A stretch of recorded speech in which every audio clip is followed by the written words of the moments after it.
प्रभु के सामने या गुरुदेव के सामने जाके ऐसे करना, एक हाथ से प्रणाम करना, ये सेवा अपराध माना गया। दोनों हाथ भगवान ने दिए, दोनों को जोड़िए, दोनों को जोड़कर सर झुकाइए। इस चित्र में कृपा प्राप्त होती है प्रभु की। प्रभु की कृपा का क्या स्वरूप है? नाम में प्रेम होने लगे, जितेंद्रियता आने लगे, हृदय पवित्र होकर सबके सुख भावना में मगन होने लगे। ये प्रभु की कृपा। प्रभु या गुरुदेव के सामने जाकर प्रणाम न करना ये अपराध है। जय बार सामने जाए तय बार प्रणाम करे। अगर आप अस्वस्थ हैं, आपका शरीर काम नहीं कर रहा, तो हाथ जोड़कर सर झुका दीजिए, नहीं तो पंचांग या साष्टांग प्रणाम कीजिए। जय बार गुरुदेव से मिले, जय बार प्रभु के श्री विग्रह के सामने जाए, तय बार प्रणाम करे। अगर अपनी कुटिया में भी प्रभु विराजमान है तो जय बार उनके सामने, इससे दासत्व पुष्ट होता है, प्रभु की कृपा प्राप्त होती है, प्रणाम करें। यदि आप अपवित्र हैं, शौच में गए हैं और वहां वैसे ही वस्त्र पहने हुए जिसमें आपने शौचालय में प्रवेश किया, शौच किया, उन्हीं वस्त्रों से अपवित्र दशा में प्रभु के सामने नहीं जाना चाहिए। इसीलिए हमारी बुद्धि मलिन हो जाती है, कोई सिद्धांत समझता ही नहीं। जो शौचालय है उसमें उतने ही वस्त्र पहन कर जाए जितने हम धो सकते हैं। अगर आपको बार बार शौच लग रही है तो आप कमर से जरूर स्नान करें, यहाँ से हाथ धो लीजिए, कुल्ला कीजिए, नाक, आंख, कान, इन छिद्रों को पवित्र कीजिए। यदि आप ठाकुर सेवक हैं, भजन करने वाले हैं, ये पवित्रता नहीं रखेंगे तो जहां जो कुछ भी छुएंगे सब अपवित्र हो जाएगा, और अपवित्र बुद्धि भगवान में नहीं लगती, ओ मलिनता छा जाती है।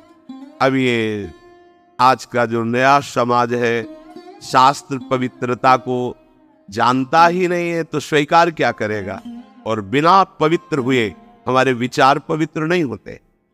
इसलिए कभी अपवित्र दशा में ठाकुर जी के सामने, श्री विग्रह के सामने जाना, सेवा सामग्रियों को छूना, ये अपराध माना गया है। 4 परिक्रमा हमारे प्रियालाल की होती है। कभी सामने परिक्रमा नहीं करनी चाहिए, जैसे सामने खड़े ऐसे घूम जाते हैं सामने, नहीं, ऐसा नहीं। प्रभु के सामने ऐसे नहीं घूमना, वही खड़े खड़े घूम गए 4, ऐसा नहीं। प्रभु को दाहिने करके प्रदक्षिण। अगर आप प्रभु को प्रणाम नहीं करते, परिक्रमा करते हुए या सामने घूमते, ये सेवा अपराध है। प्रभु के सामने गए मंदिर में और आप पैर फैला के बैठे, सामने ऐसे पैर फैला लिए, ऐसे फैला के, ये अपराध है। अपने आराध्य देव के सामने, अपने गुरुदेव के सामने पैर फैला के नहीं बैठा जाता। यदि आपके पैरों में कोई दोष है तो उतनी देर ही रुकिए जितनी देर आप खड़े दर्शन कर सकते हैं। सामने से हट जाइए, सामने पैर नहीं होने चाहिए आपके। प्रभु के श्री विग्रह के सामने बैठकर बात करना और उसमें झूठ बोल देना, ये दोनों अपराध है। प्रभु के दर्शन करने के लिए जब जाइए तो बोलिए मत किसी से, और कैसे हो, क्या है, कुछ नहीं, राधा राधा राधा। भैया बात करनी तो बाहर मिलना, या हम दर्शन, आप भी दर्शन कीजिए और हट जाइए उससे। अगर कभी कोई अपना पूज्य जन, बड़ा जन है, उनसे बात कर रहा है तो उसको कैसे कहें कि आप हट जाइए? तो जितनी बात हो भागवतिक हो और सत्य हो, क्योंकि वहां सत्य साक्षी देने की नहीं, प्रभु विराजमान है। वहां का झूठ तुम्हारे पुण्यों को नष्ट कर देगा। पहले भी जब कोई बात सत्य कहलानी होती थी तो कहा जाता था मंदिर में चढ़ के बोल दो, फिर हम दोबारा तुमसे नहीं पूछेंगे। वो हाँ चलो, तो मंदिर में बोल रहा है मतलब सत्य बोल रहा है। प्रभु के सामने झूठ बोलना या अन्य वार्ता करना ये अपराध है।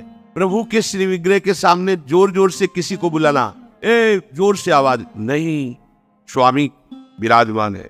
अगर किसी को बुलाना भी है, इशारे से समीप जाके स्पर्श कर, चलो दर्शन करो। प्रभु के श्री विग्रह के सामने आपस में प्रापंचिक बात करना, अगर बात ही करनी, आज देखो कितना सुंदर मोर मुकुट है, आज देखो कितना सुंदर प्रभु का हार है, आज देखो कैसे मकराकृत कुंडल है, आप देख रहे हो, प्रभु ऐसा लग रहा है मुस्कुरा रहे हैं, प्रभु देख रहे हैं। बस उनके विषय की बात करो तो करो, अन्यथा मौन। अगर आप बिहारी जी के सामने, राधा वल्लभ जी के सामने, राधा रमण जी के सामने कोई आपको धक्का दे रहा है, कोई आपको कटु व्यवहार कर रहा है, आप चुप रहिए। आपको प्रतिकार नहीं करना, मालिक है वो देख रहे हैं, बिल्कुल शांत रहिए। बहुत बड़ा हिसाब हो जाएगा आपका, जन्म जन्मांतरों के अशुभों का नाश हो जाएगा। और अगर लौट कर आपने गाली दे दी और थप्पड़ मार दिया तो ये कलह आपके पुण्यों का नाश कर देगी। बहुत सावधानी से भगवत दर्शन किए जाते हैं। प्रभु के श्री विग्रह के सामने किसी को किसी भी प्रकार से पीड़ा देने की भावना कर लेना, भावना भी नहीं करनी पीड़ा देने की। प्रगट में देने की तो बात जाने दो, नहीं नहीं, प्रभु मानो आपने को कोई पीड़ा पहुंचा है तो प्रभु आप सर्व सामर्थ्यशाली, इसकी बुद्धि शुद्ध कर दो, इसका मंगल हो जाए। तो उसकी शुद्ध होगी कि नहीं, उसका मंगल होगा कि नहीं, प्रभु जाने। आपका मंगल हो जाएगा, आपकी बुद्धि शुद्ध हो जाएगी। प्रभु के श्री विग्रह के सामने किसी को आशीर्वाद देना, आप प्रभु के दर्शन कर ले गए, कोई आपको प्रणाम कर रहा, खुश रहो, जय हो, जय, नहीं, देखना भी नहीं उधर, सीधे प्रभु की तरफ देखो।